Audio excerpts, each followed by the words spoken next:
Welcome to Transformational Pathways, a podcast created by Toastmasters District 46 in the greater New York area, where we share conversations from influencers within the Toastmasters community and people whose lives have positively transformed by walking down the Toastmasters path. Whether you're just getting started in your career, have had recent career changes, or you're navigating different languages, we're here to help you build confidence by discovering new tools, overcoming your fears to find your voice, and engaging in a thriving community. Enjoy today's episode.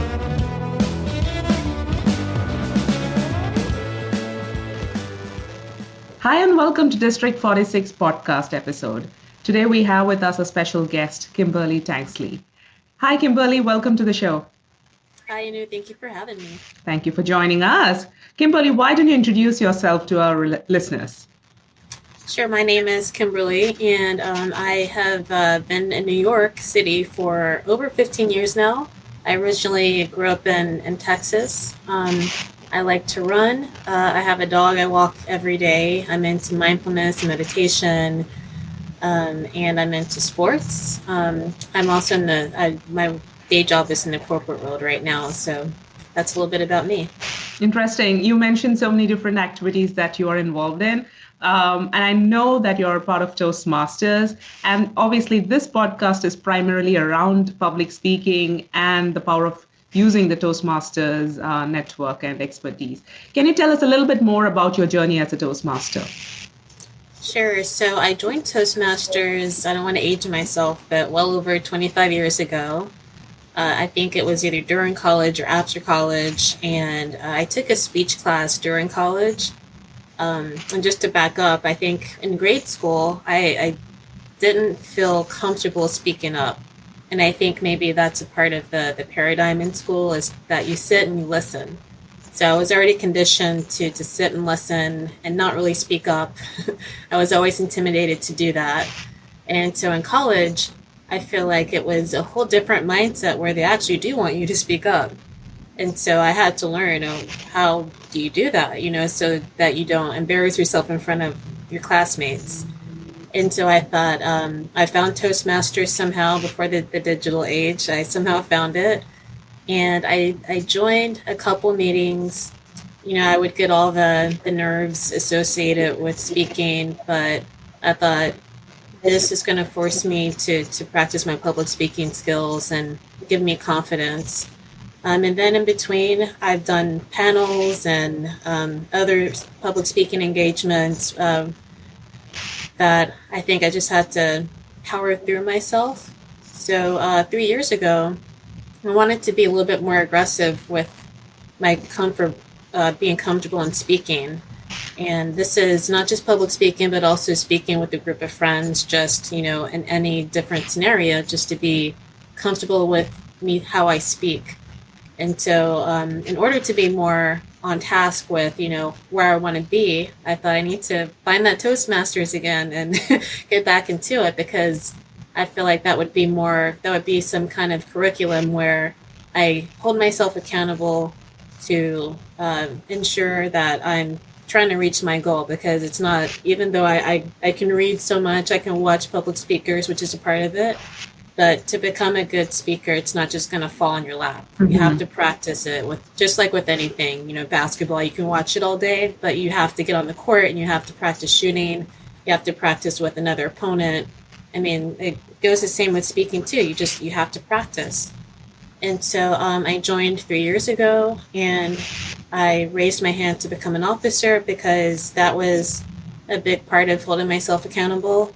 I felt like if I didn't become an officer, I may not join the meetings, as sad as that is. So I told myself, I'm very serious about this, and I'm going to be an officer, which means I'm going to have to join every call. I'm going to have to drive the calls and drive the program. And that's where I'm at today. And I do feel a lot more comfortable speaking on calls right now because it's a virtual world. Not a lot of opportunity to speak in person. But I feel a lot more comfortable, even on the calls that I'm on, the Toastmasters calls. I just feel like anytime I have a presentation or something I have to practice speaking on, I always do it in front of this group because they're going to give me honest feedback, and at the same time, they're going to support me and I feel like be non-judgmental about me practicing. It's kind of like a safe space. So that's kind of been my journey.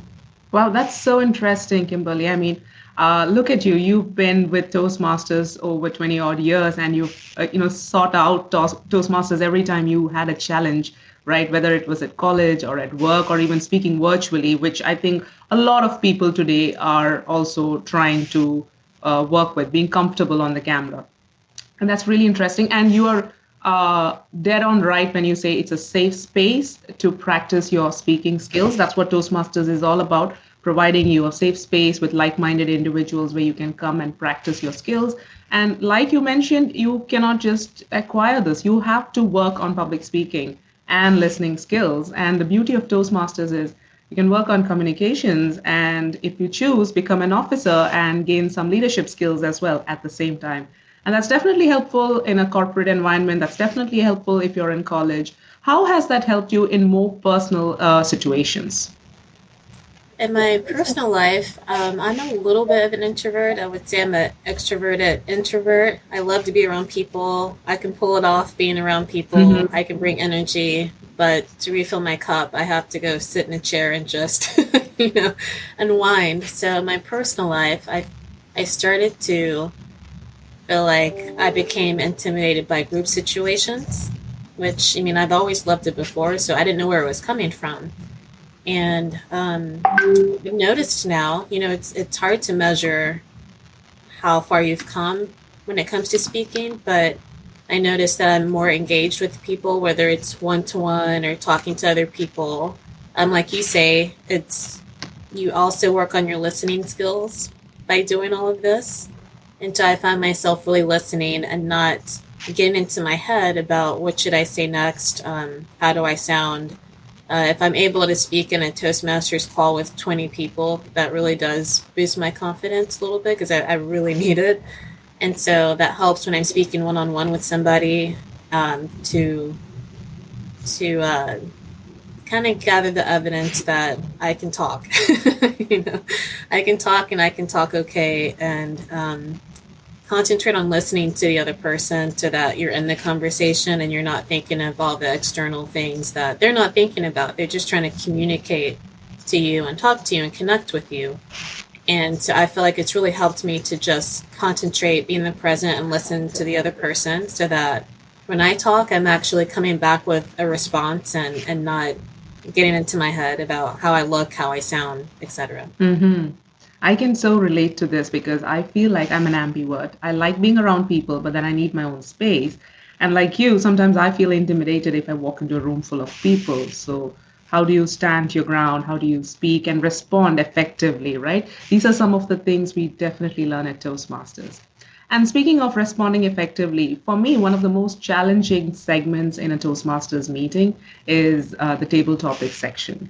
And for our listeners who are not aware of what table topics is it's that section where you're asked a question on the spot and you've got to give an answer, right? Impromptu speaking is what we're looking at here. So tell me, Kimberly, do you have any memorable experiences with table topics? We try to change it up in my club. I think at first just did the traditional, you have a prompt question and you throw it up on the screen. We try to change it up so it's pictures, or we've had some other ideas. I think one idea is, we might try to use music or something. But I think the one where we have pictures was actually the most memorable because it's left for you to interpret what's on that picture. And it's always interesting to me to see how someone interprets something and then how you see it. And it also opens up conversation a little bit more on that picture because one person might say something and then we might have another person that's like, oh, I saw it this way. And so they can respond to the same picture. So that was definitely a fun exercise that we did. Yeah, that definitely sounds very interesting and innovative. I've not seen too many clubs that use pictures in order to drive the table topic section. But like you said, different people have different perspectives, and it's fun to watch them speak, hear them, speak, and also lets your imagination grow, right? You need to just let your imagination run free. Don't be afraid of other people judging you and speak freely in the moment, correct? That's what Table Topics is all about. And Kimberly, where do you see yourself going in the next few years with Toastmasters and public speaking? The way how I envision my journey is before I thought there was a certain way I had to speak, and a very narrow-minded way of speaking. And so for me, my goal is not to speak perfectly and not have zero ums or not, just you don't want to say you don't want to be distracting in your message. But I really want to speak from a place of authenticity. Mm-hmm. So I want to speak like me. I want to take all the great people that I think speak so well and make it my own. What I appreciate about this speaker, what I appreciate about this speaker. I don't have to talk exactly like them because I'm not them. And so I want to speak from a place where it's me. I've learned recently, probably the last couple of years, that it's a lot less effort when I'm just speaking like myself and I'm not trying to speak like someone else. And so that was an aha moment for me that I've just been putting into practice now.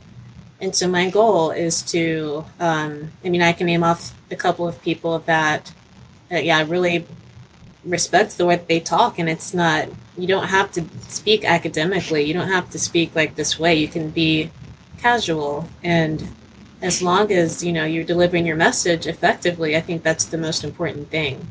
So that's my path that I want for myself, is just to speak like myself and to continue to work on certain, things when it comes to speaking, like vocal variety. I know I have to get better at that and place an emphasis on words. So it's just at this point, just refining it. And I'm still in the process of getting more comfortable talking in front of people. I may not eliminate the nerves 100%, but I still have to talk getting through the nerves. Mm-hmm. One thing I wrote down for myself is I'm going to get nervous. A lot of people don't admit that, or they're just very, very seasoned and you don't know their background, or they just, they're gifted at it maybe. But most people get nervous. It's okay. You can just keep talking. That's what I tell myself. Just keep talking. You've done this before plenty of times. Just keep talking. You'll be fine. Just power through the nerves. And I try to equivalent that to, when you're running, your heart races and you get warm and hot, and it's not uncomfortable. I love to exercise, and I can, that's not uncomfortable for me. It's just uncomfortable when it happens when I'm speaking, but that's okay. I can get all those, reactions physically, but still be able to get through it. So that's another goal for me too, is just, I might get nervous, but I need to concentrate on the content and just get through it, and it's going to be okay because I've done it plenty of times before. Wow, that's like a pep talk for any speaker. I don't know if there's anyone out there who doesn't feel nervous just before a big talk, even if it's only for 5 people, right? Or even one person. I feel nervous talking in front of my 10-year-old if I have a prepared speech to give. And mind you, 10-year-olds can be quite, I wouldn't say judgmental, but if you're the parent, they have a lot of things to say. So yes, definitely, everyone feels nervous. And I think everyone has butterflies in their stomach. The trick is to get the butterflies to fly in formation. Yeah. So it helps to have a positive self-talk going on. And I think it's beautiful that you're looking at searching and identifying your authentic voice and finding your authentic self. And I think that's the most powerful thing that we can do for ourselves. Now, in this, in this journey of finding your own voice and self, have you encountered other people through the Toastmasters network who have inspired you in some way? I do. Yeah, my team, they inspire me because we have some prepared speeches that get pretty personal, and those are the ones where it really hits you, and it's like you're in this whole another world. You're in a world with people that that's just a fast track to connecting with people, to connecting with the group. It's when you're vulnerable. And so that's what I'm teaching myself too, is you got to be vulnerable, because people are going to respond to that more than anything. So specifically, those people who are brave enough to talk about things that have bothered them in the past or what they're going through right now. Those are the speeches that I really love, and that I'm glad that I'm glad we have those speeches, because I just feel like that meeting is on a whole nother level. When you can leave a meeting and it's impactful for you, I think that's just amazing.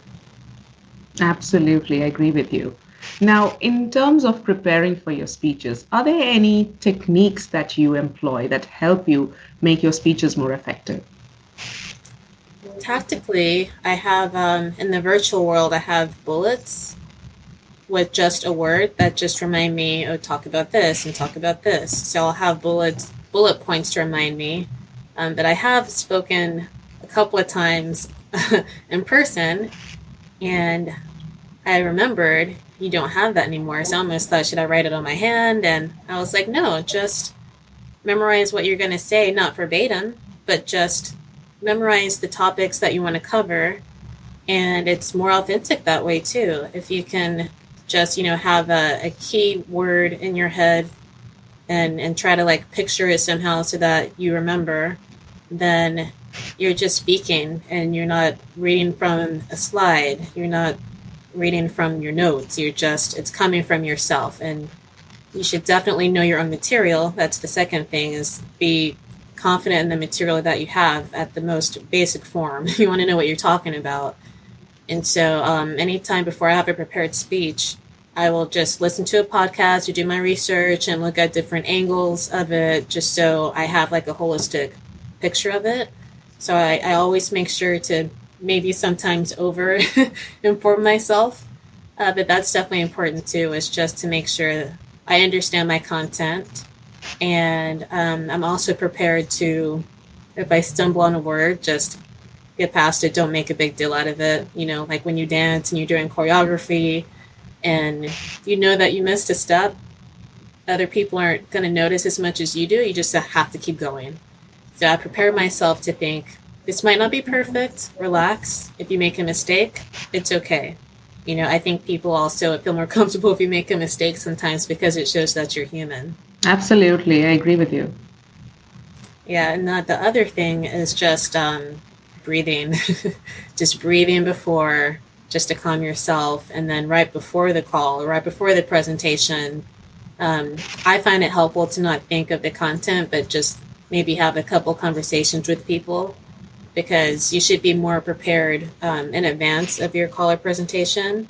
If you're like looking at the content too much, I feel like you get into your head. So like right before the presentation, don't think about your content. You have it down by that point. Concentrate on the people that are coming. I know this is a little like technique too, but sometimes I'll count something just to get into the logical part of my brain, so I'm not going to freak myself out, I guess, before the presentation. So those are little things that I feel are a little helpful. I think that's a very helpful tip, breathing, because that helps you be an effective speaker. Now, you have mentioned earlier that you are also into mindfulness. How has that helped you, along with breathing, to be more effective as a speaker? Mindfulness my definition is just being in the present. And so even if I'm nervous and I'm getting out of control in my head, I tell myself, bring myself back to center, just be in the moment.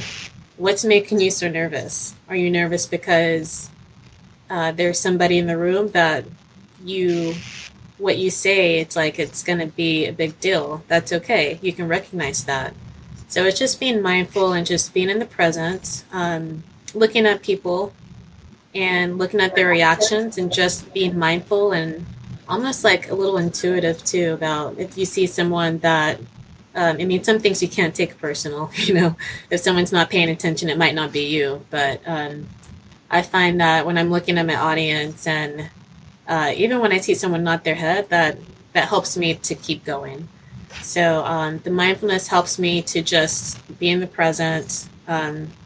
Don't think too much about the future. Don't think about anything that's happened in the past. Just be there with your audience because they're taking the time to listen to you. And so you should make sure that you're speaking to them and that you're paying attention to them.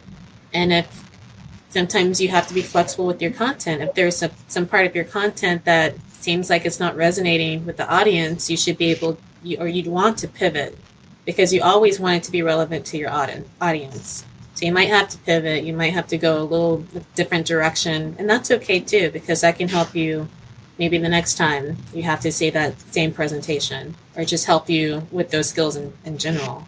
Yeah, and I think that's the mark of an expert speaker, to be able to sense the audience interest and pivot accordingly, and take them in a direction that they find more interesting and engaging. Definitely, Kimberly, you're really a seasoned speaker, and I'm sure our listeners are very grateful to hear this from you. Do you have any final tips or message for our audience? Just a final tip is, I do find Toastmasters very helpful because there's all this world and universe of helpful resources, and you have pathways where you can actually take note and mark off, okay, I did a speech. I mean, that helps, because I think if you're just relying on yourself, well, the next time I tell a speech, when is that next time going to be? But if you have a curriculum that's like, oh, I need to tell a speech within this much time so that I can get to the next level, that helps. Just being very intentional about your public speaking is important. And so again, this is something that's very hard to measure on how well you can speak. It's just, you can feel it. I have to facilitate calls sometimes, and even knowing how to hand off the mic, even knowing technology too, you really need to know your technology. Just being able to run these meetings and the Toastmasters meetings, it really does help my confidence. And it also helps me to drive a call. And when you're taking a meeting role too, you're concentrated on that meeting role. And so you take that with you too. If you're counting ahs and ums, you think, oh, I might be doing that too. I need to be mindful of that, which has really helped me actually. And when you're listening, when you're the evaluator of the speech, you're listening for the structure of the speech.